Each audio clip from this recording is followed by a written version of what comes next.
Hello friends, Manoj Rajguru की political science classes में आपका स्वागत है। अगर आपको मेरे वीडियो, उनके कंटेंट और उनका प्रेजेंटेशन पसंद आए तो मेरे वीडियोस को लाइक करें, मेरे चैनल को सब्सक्राइब करें और बेल आइकन को दबाएं ताकि आने वाले वीडियोस के नोटिफिकेशन आपको टाइम टाइम पर मिलते रहें और एक ही प्लेटफॉर्म पर आप मेरे सारे वीडियो को एक्सेस कर सकें। Thank you. तो हम लोग बात कर रहे हैं प्लेटो का साम्यवाद क्या है, प्लेटो के साम्यवाद संबंधी विचार। सबसे पहले अगर हम कुछ मुख्य बिंदुओं की बात करें तो हम कह सकते हैं कि प्लेटो की जो मुख्य पुस्तक है रिपब्लिक और प्लेटो का जो दर्शन है राजनीतिक दर्शन, उस दर्शन का जो मुख्य मुख्य टारगेट या लक्ष्य जो था वो था आदर्श राज्य की स्थापना करना, है ना। मतलब पूरे प्लेटो के राजनीतिक विचारों का केंद्र उसके आदर्श राज्य की कल्पना थी। ये आदर्श राज्य टिका हुआ किस पर है, या हम कह सकते हैं इस आदर्श राज्य का आधार क्या था, तो हम बता सकते हैं कि प्लेटो के न्याय के सिद्धांत को आदर्श राज्य के आधार के रूप में स्थापित किया गया था। लेकिन स्वयं प्लेटो ने क्या माना था? प्लेटो ये मानता था कि आदर्श राज्य की स्थापना के मार्ग में तीन प्रमुख बाधाएं हैं। तत्कालीन यूनानी नगर राज्यों का उसने अध्ययन जो अवलोकन किया था, यूनान के जो छोटे छोटे राज्य विभक्त थे, उन राज्यों की स्थिति के आधार पर प्लेटो ने महसूस किया कि अज्ञानता, संपत्ति और परिवार, व्यक्तिगत परिवार, ये तीन प्रमुख बाधाएं हैं जिनके कारण आदर्श राज्य की स्थापना नहीं हो पा रही है। अज्ञानता के कारण ही लोगों को, शासक को अपने कर्तव्यों का, अपने दायित्वों का उचित आभास नहीं है। सही गलत, न्याय अन्याय, पाप पुण्य, इनका परिचय नहीं है। इसलिए अज्ञानता के कारण राज्य में शासक के द्वारा और नागरिकों के द्वारा अराजकता की स्थिति में जीवन का निर्वाहन किया जा रहा है। और इसी तरह संपत्ति और परिवार के मोह में बंद कर नागरिकों के अलग अलग जो वर्ग हैं वो वर्ग अपने दायित्वों का निर्वहन नहीं कर रहे हैं, इसीलिए आदर्श राज्य की स्थापना नहीं हो रही है। तो ये एक प्रमुख बात जो प्लेटो के रिपब्लिक में नजर आती है कि उसने तीन प्रमुख बाधाएं आदर्श राज्य के मार्ग में मानी। अब जैसे कि हमने कहा कि उसने आदर्श राज्य के आधार के रूप में न्याय को स्थापित किया, और न्याय का मतलब हमने क्या देखा था कि प्लेटो दो प्रकार के न्याय की चर्चा करता है, एक व्यक्तिगत न्याय और दूसरा सामाजिक न्याय। और जब ये दोनों स्तर पर, व्यक्तिगत और सामाजिक दोनों स्तर पर न्याय की स्थापना होगी तो आदर्श राज्य अपने आप स्थापित हो जाएगा। और जिस राज्य के अंदर न्याय जितना सुदृढ़ होगा, सामाजिक न्याय जितना ज्यादा सुदृढ़ होगा, वो राज्य उतना ही आदर्श होगा। लेकिन ये न्याय स्थापित होगा कैसे? तो इसके लिए प्लेटो ने दो साधन बताए थे, एक शिक्षा और एक साम्यवाद। शिक्षा को वो कहता है कि ये अज्ञानता को दूर करता है। अभी आपने देखा है कि आदर्श राज्य की तीन बाधाएं हैं, तो अज्ञानता को दूर करने का साधन कौन सा है? शिक्षा। तो एक प्रकार से सकारात्मक साधन के रूप में न्याय की स्थापना के लिए प्लेटो ने शिक्षा की विस्तृत योजना को प्रस्तुत किया था। लेकिन दूसरी तरफ वो क्या कहता है कि संपत्ति और परिवार भी आदर्श राज्य की स्थापना के मार्ग में बाधक हैं। इसीलिए न्याय को स्थापित करने के लिए वो एक नकारात्मक साधन के रूप में साम्यवादी व्यवस्था का समर्थन करता है। तो ये एक प्रमुख बात हम बता सकते हैं कि प्लेटो ने आदर्श राज्य के आधार यानी कि न्याय की स्थापना के लिए एक नकारात्मक साधन के रूप में साम्यवाद का उल्लेख किया। प्लेटो क्या कहता है कि संपत्ति और परिवार ये इस लौकिक जगत में भौतिक आकर्षण उत्पन्न करते हैं। भौतिक आकर्षण का मतलब क्या है? ये लोगों को मोह में बांधते हैं। भौतिक तौर पर संपत्ति भी आकर्षित करती है और परिवार भी व्यक्ति को बांधता है। इसीलिए इन दोनों के बंधन से मुक्त करने के लिए एक स्वस्थ वातावरण की आवश्यकता है, और वो स्वस्थ वातावरण साम्यवादी व्यवस्था के माध्यम से स्थापित किया जा सकता है। तो ये कुल तीन चार मुख्य बातें हैं जो हम प्रारंभिक तौर पर बता सकते हैं।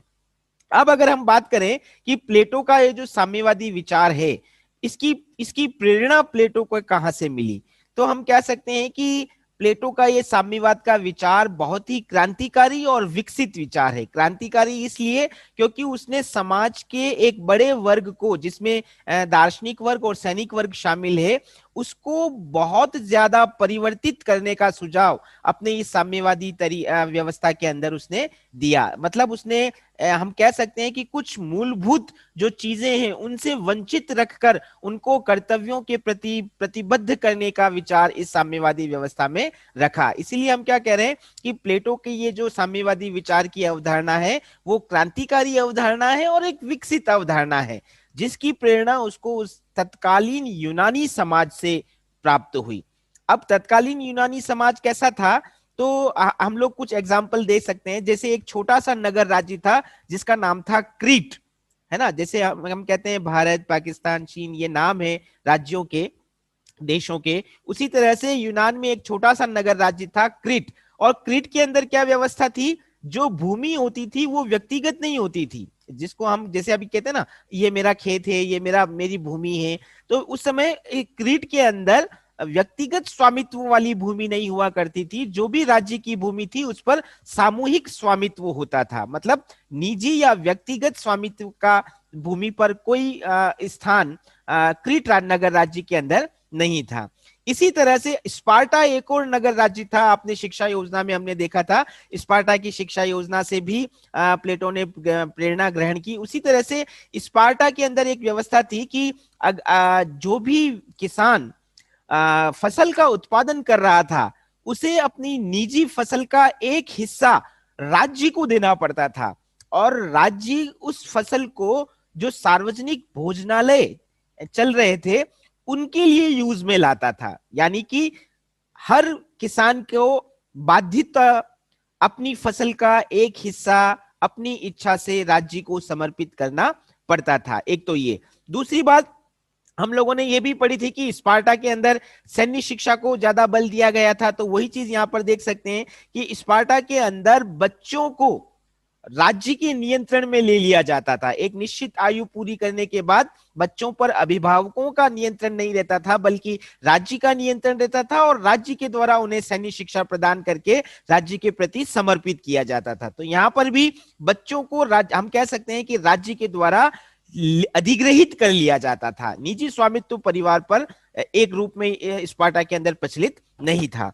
एक दूसरी व्यवस्था और स्पार्टा में उस समय प्रचलित थी कि श्रेष्ठ संतान की उत्पत्ति के लिए, यानी कि सेना के लिए एक अच्छा सैनिक चाहिए, और वो सैनिक एक शारीरिक रूप से अच्छा, बलिष्ठ हो, ताकतवर हो। तो ऐसे श्रेष्ठ संतान की उत्पत्ति के लिए वहां पर अपनी पत्नियों को दूसरे लोगों को समर्पित करने की भी प्रथा थी।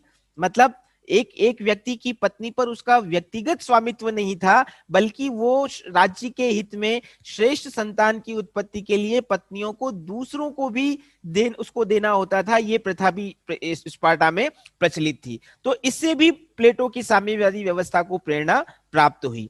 एक और बात हम यहाँ पर कह सकते हैं कि जो स्पार्टा में प्रचलित थी, ऐसे ही एक वहां पर कम्युनिटी थी जिसको हम कहते हैं एगारथीसियन कम्युनिटी। यहां पर भी वही व्यवस्था थी कि पत्नियों पर व्यक्तियों का निजी स्वामित्व नहीं था, बल्कि पत्नियों को सार्वजनिक रूप से रखने की प्रथा थी। कोई भी व्यक्ति किसी भी स्त्री के साथ संबंध स्थापित कर सकता था, पारिवारिक संबंध। तो ये व्यवस्था जो एगारथियसन लोगों में थी, ये भी यूनानी समाज का एक हिस्सा रहा था।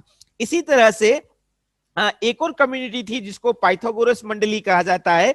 पाइथागोरस मंडली के अंदर भी मित्रों की संपत्ति पर सभी को स्वामित्व प्राप्त था। यानी कि अगर मेरे पास मेरी कोई व्यक्तिगत संपत्ति है तो वो मेरी नहीं, बल्कि मेरे साथ जितने भी लोग जुड़े हुए हैं उन सबको उसका उपयोग करने का अधिकार था, उन सबका उस पर सामूहिक स्वामित्व था।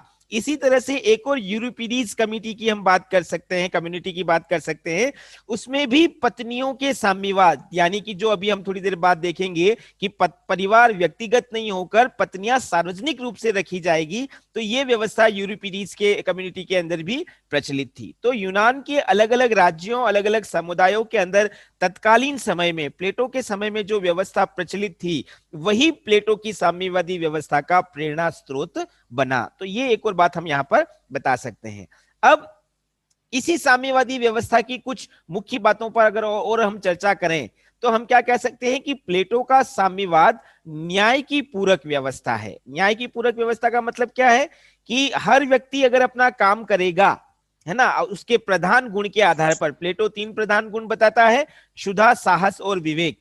तो जिस व्यक्ति में जिस गुण की प्रधानता होगी, अगर वो अपने उस प्रधान गुण के आधार पर काम करता है तो वो व्यक्तिगत न्याय है। और इसी तरह से समाज के जो 3 वर्ग हैं, उत्पादक वर्ग, सैनिक वर्ग और दार्शनिक वर्ग, अगर अपने प्रधान गुण के आधार पर काम करते हैं तो वो सामाजिक न्याय है। लेकिन ये जो व्यक्ति और समाज के वर्ग अपने दायित्वों का निर्वहन सही तरीके से करें, समर्पित और प्रतिबद्ध होकर करें, इसके लिए प्लेटो क्या कहता है कि साम्यवाद एक साधन है जिसमें व्यक्ति को, चाहे वो दार्शनिक वर्ग का व्यक्ति हो चाहे वो सैनिक वर्ग का व्यक्ति हो, वो अपने कर्तव्यों का, अपने दायित्वों का भली भांति निर्वहन तभी कर पाएगा जब उसे परिवार और संपत्ति से मुक्त रखा जाए। यानी कि इन दोनों वर्गों के पास, न तो दोनों वर्ग के व्यक्तियों को न तो संपत्ति दी जाए और ना ही परिवार दिया जाए। तो इसी साम्यवादी व्यवस्था का पालन करते हुए ये दोनों वर्ग, जिसको कि संयुक्त रूप से हम अभिभावक वर्ग कह सकते हैं, ये दोनों वर्ग अपने दायित्वों का पालन करेंगे और न्याय की स्थापना होगी। तो न्याय की स्थापना के लिए आवश्यक क्या है? शिक्षा के साथ साथ ये साम्यवाद व्यवस्था। तो ये पहली मुख्य बात। दूसरी बात, हम लोग ये भी बता सकते हैं कि प्लेटो का साम्यवाद पूरे समाज के ऊपर लागू नहीं था। तत्कालीन समाज में प्लेटो 3 वर्गों का उल्लेख करता है। उत्पादक वर्ग जिसके अंदर क्षुधा की मात्रा ज्यादा है, सैनिक वर्ग जिसके अंदर साहस की मात्रा ज्यादा है, और दार्शनिक वर्ग जिसके अंदर विवेक की मात्रा ज्यादा है। तो ये साम्यवाद की व्यवस्था अभिभावक वर्ग के लिए है जिसके अंदर दार्शनिक और सैनिक वर्ग शामिल है। समाज का एक वर्ग जो उत्पादन से जुड़ा हुआ है, उस उत्पादक वर्ग पर यह साम्यवादी व्यवस्था लागू नहीं होगी, ऐसा प्लेटो ने अपनी रिपब्लिक के अंदर बताया। तीसरी बात, प्लेटो ने यह कहा कि साम्यवाद की व्यवस्था राज्य की एकता को स्थापित करने में सहायक है। या हम ये भी कह सकते हैं कि प्लेटो साम्यवाद के माध्यम से राज्य को एकीकृत रखना चाहता है। उसका मानना क्या था कि अगर व्यक्ति को संपत्ति सौंप दी जाए, राज्य के जो 2 प्रभावशाली वर्ग हैं, सैनिक वर्ग और दार्शनिक वर्ग, अगर उनके पास संपत्ति होगी, अगर उनके पास परिवार होगा, तो वो इन दोनों के मोह में बंध जाएंगे। ये परिवार और संपत्ति क्या करेंगे? लोगों को स्वार्थी बनाएंगे, अधिक से अधिक संपत्ति प्राप्त करने की कोशिश करेंगे, परिवार को अधिक से अधिक सुखी और समृद्ध बनाने की कोशिश करेंगे, और इसके लिए वो दूसरे लोगों से प्रतिस्पर्धा करेंगे। तो यही प्रतिस्पर्धा समाज की एकता को, राज्य की एकता को नष्ट करेगी। इसीलिए क्या करना जरूरी है कि इन दोनों वर्गों को, दार्शनिक वर्ग और सैनिक वर्ग को, परिवार और संपत्ति से अलग कर दो, ताकि इनके अंदर न किसी भी प्रकार की नकारात्मक भाव जागृत नहीं हो और ये पूरी तरह से राज्य के प्रति समर्पित होकर काम करे। एक तरह से विवेक की रक्षा और सार्वजनिक हित में लोग शासन करें, इसी उद्देश्य से प्लेटो इन दोनों वर्गों के लिए, जिसको हम कह सकते हैं अभिभावक वर्ग, इन दोनों वर्गों के लिए साम्यवाद की व्यवस्था करता है। ये एक अगली बात। अब साम्यवाद कितने प्रकार के हैं? कई बार आपके 2 नंबर का प्रश्न भी बनता है। प्लेटो ने 2 प्रकार के साम्यवाद का उल्लेख किया, एक संपत्ति का साम्यवाद और दूसरा परिवार का साम्यवाद। देखिए ये दोनों अलग अलग हैं। इस पूरे टॉपिक पर आपके 3 तरह के प्रश्न बनते हैं। पहला, अगर बहुत बड़ा प्रश्न आता है सी सेक्शन का, तो आता है कि प्लेटो की साम्यवादी व्यवस्था का उल्लेख कीजिए। तो हमको दोनों प्रकार के साम्यवाद का उल्लेख करना है। लेकिन कई बार सिंगल भी पूछा जाता है कि प्लेटो के संपत्ति के साम्यवाद का क्या विचार है, या प्लेटो के परिवार के साम्यवाद से आप क्या समझते हो। तो अलग अलग भी पूछा जा सकता है और कंबाइंड भी पूछा जा सकता है। इसीलिए हम देख रहे हैं कि प्लेटो ने कि जो साम्यवाद की अवधारणा प्रस्तुत की, उसमें 2 प्रकार के साम्यवाद का उसने उल्लेख किया है, एक संपत्ति का साम्यवाद और दूसरा परिवार का साम्यवाद। कुछ पुस्तकों में आपको इसको पत्नियों का साम्यवाद भी पढ़ने को मिलेगा। पत्नियों का साम्यवाद और परिवार का साम्यवाद एक ही है ना। तो हम ये 2 प्रकार के साम्यवाद जो प्लेटो के ने बताए हैं उसको देखने की कोशिश करते हैं। सबसे पहले बात करते हैं हम संपत्ति का साम्यवाद क्या है। तो यहाँ पर आप लोग ये देखिए, अभी जैसे मैंने सबसे पहली जो बात की, दिमाग में वो बैठा के रखना। ये जो साम्यवादी व्यवस्था है वो समाज के उत्पादक वर्ग के ऊपर लागू नहीं होगी। ये किसके ऊपर लागू है? अभिभावक वर्ग के ऊपर लागू है। अभिभावक वर्ग के अंदर कौन शामिल है? सैनिक वर्ग और दार्शनिक वर्ग।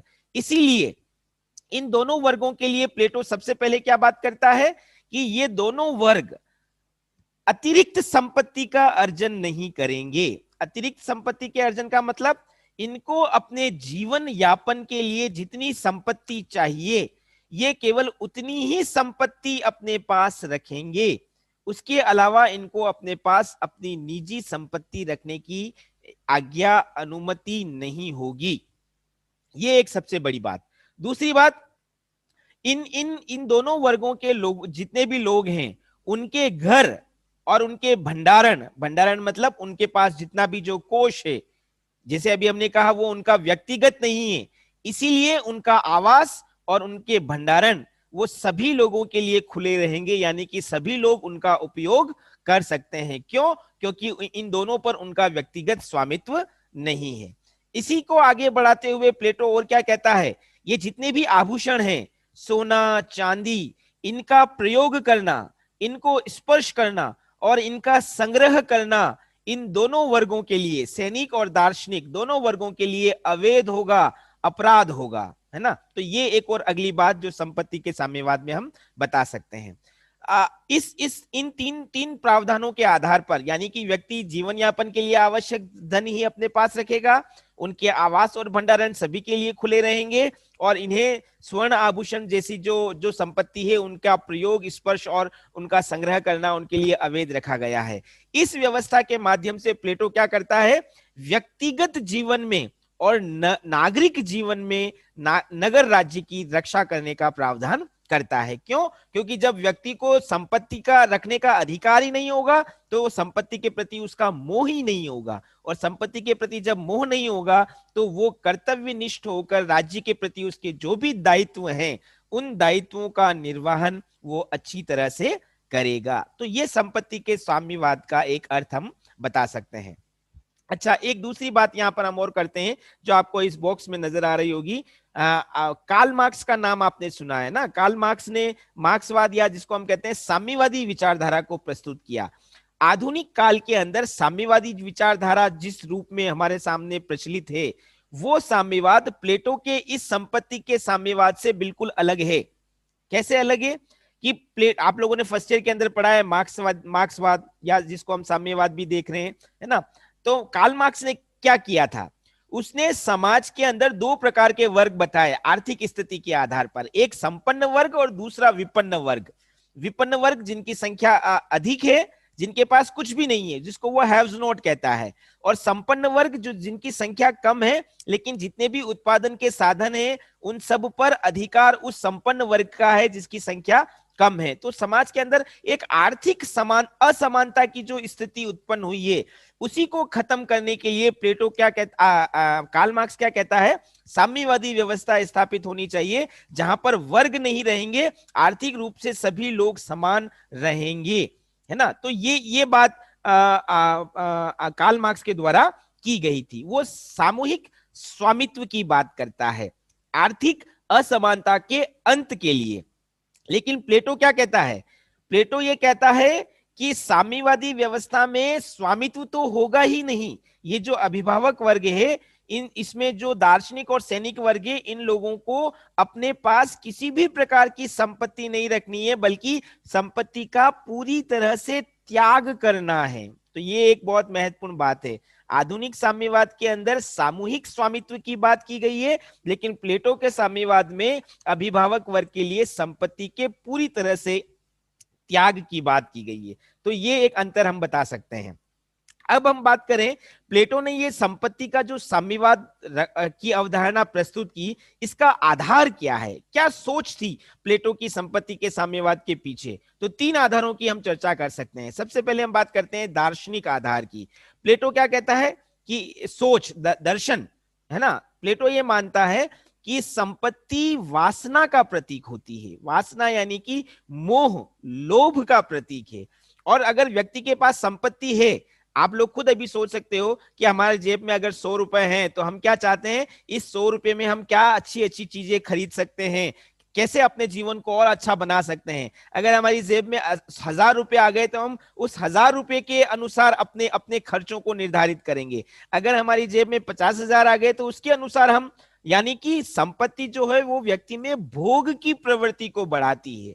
वो और अधिक से अधिक, अगर व्यक्ति के पास संपत्ति है तो वो और अधिक संपत्ति प्राप्त करने की इच्छा करेगा और उससे अपने जीवन को और ज्यादा भोग विलासी बनाने की कोशिश करेगा। तो इसीलिए प्लेटो क्या कहता है कि ये व्यक्ति की सोच है कि संपत्ति के मोह में वो जब बंध जाता है तो वो अपनी, उसके अंदर जो उसकी आत्मा है, आत्मा में जो 3 गुण हैं वो उसके अनुरूप काम नहीं कर पाता है।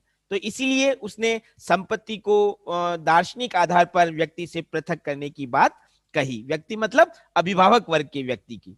दूसरा आधार वो बताता है मनोवैज्ञानिक आधार। मनोवैज्ञानिक मतलब जो जो हमारे मन या हमारे विचारों के अंदर जो आकर्षित करता है, वो मनोवैज्ञानिक आधार क्या है। तो प्लेटो ये कहता है कि संपत्ति और मनुष्य का मनुष्य के स्वभाव पर विपरीत प्रभाव पड़ता है। विपरीत प्रभाव कैसे, कि मनुष्य के अंदर जिन 2 वर्गों के लिए वो इस संपत्ति के साम्यवाद की बात करता है, वो कहता है कि मनुष्य के अंदर विवेक है दार्शनिक वर्ग में, और सैनिक वर्ग के अंदर साहस है। जब व्यक्ति को संपत्ति दे दी जाती है तो उसके ये दोनों ही गुण कुंठित हो जाते हैं। कैसे गुण कुंठित हो जाते हैं, क्योंकि संपत्ति व्यक्ति के अंदर लोभ, स्वार्थ, मोह, इन आदि नकारात्मक गुणों का विकास करती है।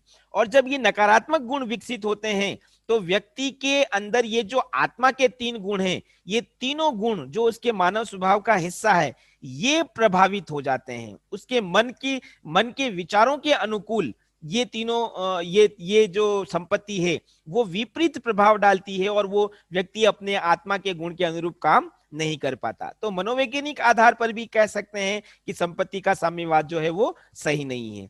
तीसरी बात जो प्लेटो मानता है राजनीतिक आधार के रूप में। क्यों उसने संपत्ति के साम्यवाद की बात कही, तो प्लेटो ये कहता है कि जैसे दार्शनिक वर्ग के पास शासन की सत्ता है ना, और उस दार्शनिक वर्ग को सहयोग करने के लिए सैनिक वर्ग है, मतलब ये दोनों मिलकर राज्य की सत्ता का उपयोग कर रहे हैं। अगर इनको संपत्ति भी रखने का अधिकार दे दिया जाए तो राज सत्ता और अर्थ सत्ता मिल जाएगी, और जब राज सत्ता और अर्थ सत्ता मिल जाती है तो एक प्रकार से वो राज्य के लिए विनाशकारी होती है, राज्य के लिए नकारात्मक परिणाम उत्पन्न करती है। क्योंकि अगर व्यक्ति के पास पैसा भी है, संपत्ति भी है और शासन को चलाने की शक्ति भी है, तो वो असीमित शक्तियों का प्रयोग करते हुए सत्ता का दुरुपयोग कर सकता है। इसीलिए प्लेटो ने क्या कहा कि ये इस केंद्रीकरण को विकेंद्रित करने की जरूरत है। किस केंद्रीकरण को, कि राज सत्ता से अर्थ सत्ता को अलग कर दिया जाए। यानी कि जिन लोगों को शासन चलाने का अधिकार है, जिन लोगों के पास शासन की सत्ता है, उनको संपत्ति से वंचित कर दिया जाए, तभी शक्तियों के विकेंद्रीकरण को प्रभावी बनाया जा सकेगा और इन दोनों वर्गों को, यानी कि अभिभावक वर्ग को अपने कर्तव्यों के लिए प्रेरित किया जा सकेगा। तो ये 3 आधार प्लेटो बताता है संपत्ति के साम्यवाद में, एक दार्शनिक आधार, एक मनोवैज्ञानिक आधार और तीसरा राजनीतिक आधार। इसी को अगर हम दूसरे रूप में देखें कि प्लेटो के संपत्ति के साम्यवाद का उद्देश्य क्या है, तो 3 बड़े बड़े उद्देश्यों की चर्चा हम यहां पर कर सकते हैं। सबसे पहला उद्देश्य, प्लेटो ये चाहता है कि इस संपत्ति के साम्यवाद के माध्यम से सार्वजनिक हित में शासन को स्थापित किया जाए। ये बहुत महत्वपूर्ण शब्द है, सार्वजनिक हित। अभी इतनी देर से हम लोग बात कर रहे हैं कि संपत्ति, यानी कि प्लेटो कहता है कंचन के मोह में बंधकर व्यक्ति व्यक्तिगत लाभ को पाने का प्रयास करता है। वो व्यक्तिगत हित में का ध्यान रखता है। कब? जब उसे संपत्ति का मोह हो जाएगा। लेकिन शासक वर्ग का उद्देश्य क्या है? सार्वजनिक हित में काम करना। और अगर उसको संपत्ति से मुक्त रख दिया जाए तो वो व्यक्तिगत हित की तरफ ध्यान नहीं देगा, वो सार्वजनिक हित की तरफ ध्यान देगा। इसीलिए प्लेटो ये कहता है कि संपत्ति के साम्यवाद का उद्देश्य सार्वजनिक कल्याण के लिए, जन कल्याण के लिए शासक को प्रेरित करना और उसे राज्य और शासन के लिए समर्पित करना। इसी उद्देश्य से वो संपत्ति के साम्यवाद की कल्पना प्रस्तुत करता है। दूसरी बात क्या क्या बोलता है कि अगर संपत्ति का साम्यवाद लगा देंगे तो इससे एक दूसरा उद्देश्य पूरा होगा, और वो ये कि ये जो अभिभावक वर्ग है ये इनको लाभ पहुंचाएगा। कैसे पहुंचाएगा कि सब अगर हम ये कह दें कि सैनिक वर्ग और दार्शनिक वर्ग को व्यक्तिगत संपत्ति रखने का अधिकार होगा, तो उनकी चिंता क्या हो जाएगी कि कैसे हम संपत्ति का अर्जन करें, कैसे हम अपनी सुख सुविधाएं जुटाएं, है ना। तो वो सारा ध्यान संपत्ति के अर्जन पर केंद्रित कर देंगे। इससे उनकी जो कार्य क्षमता है, जैसे अभिभावक वर्ग में सैनिक वर्ग का काम है रक्षा करना और दार्शनिक वर्ग का काम है शासन करना, तो वो अपनी उन क्षमताओं का न तो संवर्धन कर पाएंगे ना ही उचित दोहन कर पाएंगे। तो इसीलिए अगर इन दोनों वर्गों को, सैनिक और दार्शनिक वर्ग को संपत्ति से अलग कर दिया जाए तो ये आर्थिक चिंताओं से मुक्त हो जाएंगे और अपना सारा ध्यान अपनी जो अंदर की क्षमताएं हैं विवेक और साहस की, न केवल उनको उनको और ज्यादा उनको कुशल बनाने के लिए काम करेंगे, बल्कि अपनी क्षमताओं के अनुरूप अपने दायित्वों का भी भली भांति निर्वहन करेंगे। इससे उनकी कार्य कुशलता में बढ़ोतरी होगी। तो संपत्ति के साम्यवाद का उद्देश्य अभिभावक वर्ग के लिए कल्याणकारी योजना प्रस्तुत करना है, ये उसका दूसरा उद्देश्य बता सकते हैं। और एक तीसरा उद्देश्य, प्लेटो संपत्ति के साम्यवाद को इसलिए भी स्थापित करना चाहता था क्योंकि वो नगर राज्यों की एकता को बनाए रखना चाहता था। जैसे कि अभी थोड़ी देर पहले हमने देखा था, संपत्ति क्या करती है, लोगों के अंदर ईर्ष्या, द्वेष, प्रतिस्पर्धा को उत्पन्न करती है। तो इसी के कारण लोगों के अंदर, राज्य के निवासियों के अंदर जो एकता की भावना है वो खंडित हो जाती है। अतः जब अगर इन दो प्रमुख वर्गों को संपत्ति से मुक्त रख दिया जाएगा तो ये सारी आपसी प्रतिस्पर्धा, आपसी ईर्ष्या, जलन ये खत्म हो जाएगी। एक तरह से हम कह सकते हैं कि सारे नकारात्मक प्रभाव, संपत्ति के जो नकारात्मक प्रभाव हैं वो खत्म हो जाएंगे। उससे लोगों के अंदर सहयोग, सामंजस्य और एकता का भाव उत्पन्न होगा जो आदर्श राज्य के लिए आवश्यक है। तो ये तीन उद्देश्य प्लेटो बताता है संपत्ति के साम्यवाद को लेकर। तो संपत्ति का साम्यवाद क्या था, उसके उद्देश्य क्या थे, ये बातें हम लोगों ने पढ़ी। लेकिन क्या प्लेटो का संपत्ति का साम्यवादी विचार सही है, क्या इसके अंदर कुछ कमियां हैं? तो हम बता सकते हैं कि हाँ, प्लेटो के संपत्ति के साम्यवाद की कुछ आलोचनाएं की जा सकती हैं। फॉर एग्जाम्पल, पहली आलोचना हम बता सकते हैं ये नैतिक विकास में बाधक है। नैतिक विकास में बाधक कैसे? आप बहुत बहुत प्रैक्टिकल देखना। अगर कोई भिखारी हमारे पास आता है या कोई गरीब हमारे पास आता है सहायता मांगने के लिए और हमें कहता है कि हमें इतने रुपयों की सहायता कर दो, तो हम कब करेंगे वो सहायता? जब हमारी खुद की जेब में पैसा होगा, है ना। अगर हमारी जेब में ही पैसा नहीं है तो क्या हम उस जरूरतमंद की सहायता कर पाएंगे? नहीं कर पाएंगे। तो इन्हीं उदाहरणों को ध्यान में रखते हुए हम ये आलोचना समझ सकते हैं कि संपत्ति जो है वो व्यक्ति के अंदर नैतिक गुणों का विकास करती है। कौन कौन से? कि व्यक्ति के अंदर दान करने का जो भाव है, दूसरों के ऊपर परोपकार करने का जो भाव है, दूसरों के ऊपर दया दिखाने का जो भाव है, वो व्यक्ति कब करता है? या अतिथियों की सेवा व्यक्ति कब करता है? जब वो खुद सक्षम होता है, जब उसकी खुद की पॉकेट उसको अलाउ करती है, उसको इजाजत देती है कि वो दान भी कर सके, परोपकार भी कर सके, अतिथियों की सेवा भी कर सके। तो ये सारे नैतिक गुण संपत्ति के कारण व्यक्ति के अंदर आते हैं।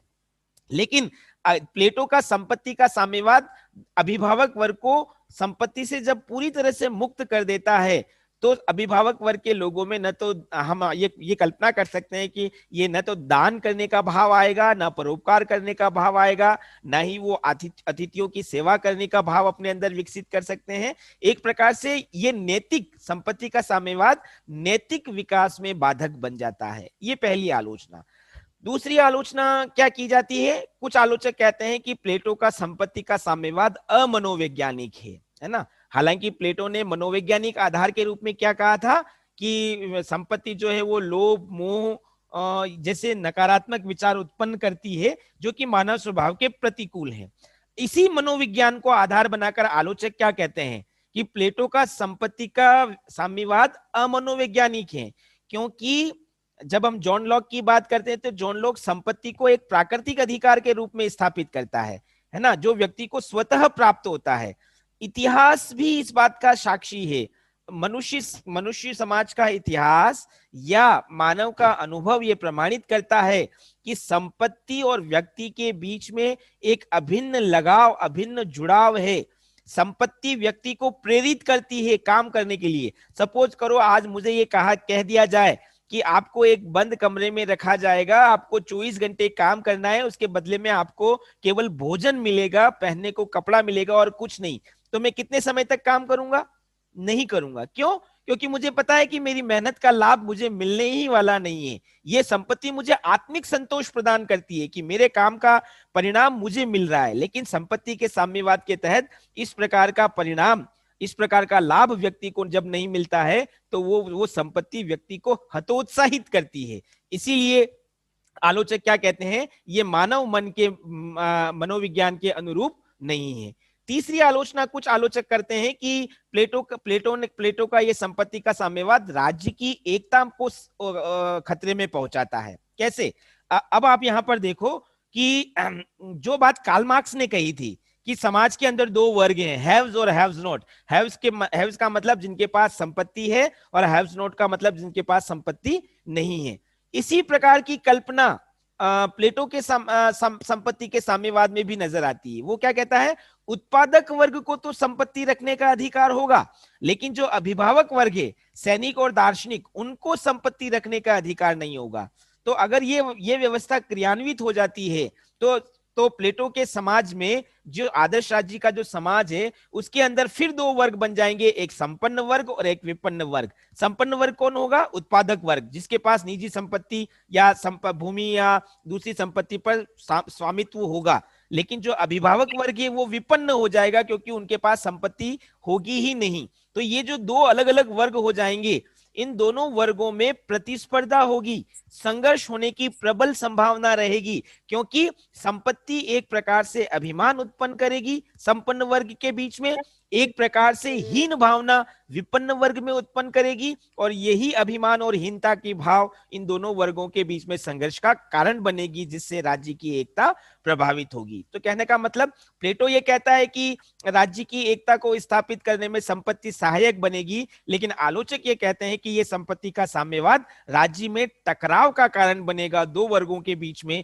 एक वो उत्पादक वर्ग जो कि संपत्ति संपन्न है, और दूसरा वो जो अभिभावक वर्ग है जो कि संपत्ति हीन है। इन दोनों के बीच का संघर्ष राज्य की एकता को नष्ट करेगा।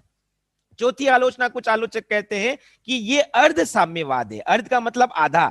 आलोचक कहते हैं कि अगर प्लेटो को साम्यवादी व्यवस्था लागू करनी ही थी तो पूरे समाज पर लागू करनी थी, है ना। एक विद्वान है बारकर ने इसको कहा है कि प्लेटो का साम्यवाद अर्ध साम्यवाद है। क्यों?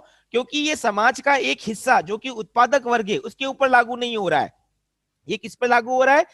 केवल सैनिक और दार्शनिक वर्ग के ऊपर लागू हो रहा है। तो आधे समाज पर यह व्यवस्था लागू है, आधे समाज पर यह लागू नहीं है, इसलिए इसको अर्ध साम्यवाद कहते हैं। प्लेटो आलोचक क्या कहते हैं कि प्लेटो ने साम्यवाद का जो उद्देश्य बताया वो सैद्धांतिक और व्यावहारिक दोनों में एक अंतर उत्पन्न करता है, क्योंकि जिस अभिभावक वर्ग को कर्तव्य प्रेरणा के लिए, यानी कि वो अपने कर्तव्यों का सही दायित्व, कर्तव्यों को सही तरह से निभाएं, इसके लिए उनको पैसों से और परिवार से वंचित रखा जाता है ना। तो कर्तव्य तो उत्पादक वर्ग के भी हैं, तो उनको भी पैसों से वंचित रखना चाहिए।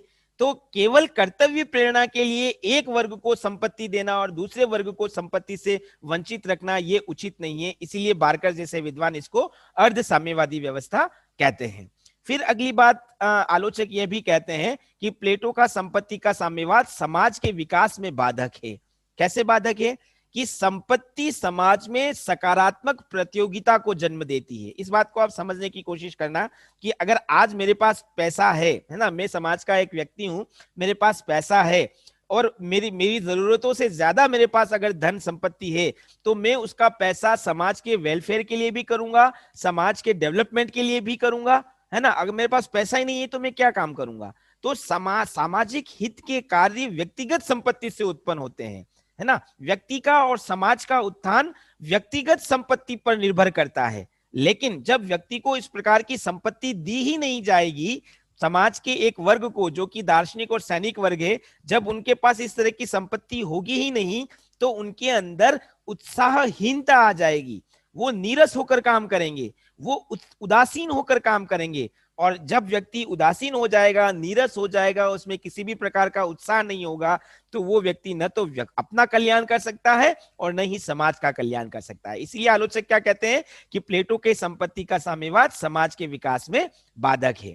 कुछ आलोचक ये भी कहते हैं कि प्लेटो के संपत्ति के साम्यवाद से शासक वर्ग के लिए शासन करने में कठिनाई उत्पन्न होगी। देखो ये एक प्रैक्टिकल बात है, इसको समझने की कोशिश करना। इसका मतलब क्या है, मेरे पास अगर कोई चीज है ना, अगर मैं किसी चीज का उपयोग कर रहा हूं, तो उपयोग करते दौरान मुझे यह अनुभव होता है कि इससे जुड़ी हुई समस्याएं क्या हैं, इसके लाभ क्या हैं, इसकी हानि क्या है। प्लेटो कहता है कि शासक वर्ग पूरे राज्य का शासन चलाएगा, लेकिन उसके पास संपत्ति नहीं होगी। तो जब किसी शासक के पास संपत्ति होगी ही नहीं, तो संपत्ति से जुड़ी हुई कौन कौन सी समस्याएं हो सकती हैं, उनका समाधान कैसे कर पाएगा, उन समस्याओं की प्रकृति को वो कैसे समझ पाएगा, ये उनसे जुड़ी हुई नीतियां कैसे निर्धारित कर पाएगा, ये वो सही तरीके से नहीं देख पाएगा। इसीलिए आलोचक क्या कहते हैं, आलोचक ये कहते हैं कि प्लेटो का जो ये संपत्ति का साम्यवाद है, वो शासक वर्ग के लिए कठिनाई उत्पन्न करेगा, शासक वर्ग को शासन चलाने में सहयोग प्रदान नहीं करेगा। तो ये एक और बात आलोचना के रूप में हम लोग बता सकते हैं। नेक्स्ट, अगली बात हम लोग यहाँ पर बता सकते हैं इन आलोचनाओं के अलावा कि प्लेटो ने संपत्ति के इस साम्यवाद के द्वारा सार्वजनिक हित के नाम पर समाज के एक वर्ग, जो कि अभिभावक वर्ग है, उनको उनके हितों का त्याग करने के लिए कहा है, बलिदान करने के लिए कहा है। सार्वजनिक हित के नाम पर हर व्यक्ति को त्याग और बलिदान करना चाहिए, एक वर्ग विशेष से त्याग और बलिदान की अपेक्षा करना गलत है। ये अगली आलोचना। अरस्तु की बात अगर हम करें, जो कि प्लेटो का शिष्य था, तो अरस्तु क्या कहता है कि प्लेटो का साम्यवाद आध्यात्मिक बीमारियों का भौतिक इलाज है। देखो ये कोटेशन है जिस पर आपका 2 नंबर का प्रश्न भी बनता है। आध्यात्मिक बीमारी क्या है? आदर्श राज्य की स्थापना में कर्तव्यों का निर्वहन कैसे कराया जाए, है ना। और इसका भौतिक इलाज प्लेटो ने क्या प्रस्तुत किया कि अभिभावक वर्ग को संपत्ति से पृथक कर दो। मतलब लक्ष्य तो आध्यात्मिक है, लेकिन आपने उस आध्यात्मिक लक्ष्य की प्राप्ति के लिए एक भौतिक साधन को समाधान के रूप में प्रस्तुत किया, जो कि अनुचित है। तो ये अरस्तु के द्वारा की गई एक और आलोचना। तो हम इस रूप में प्लेटो के संपत्ति के साम्यवाद की आलोचना देख सकते हैं। अगली क्लास में हम लोग देखेंगे परिवार का साम्यवाद क्या है या पत्नियों का साम्यवाद क्या है वो।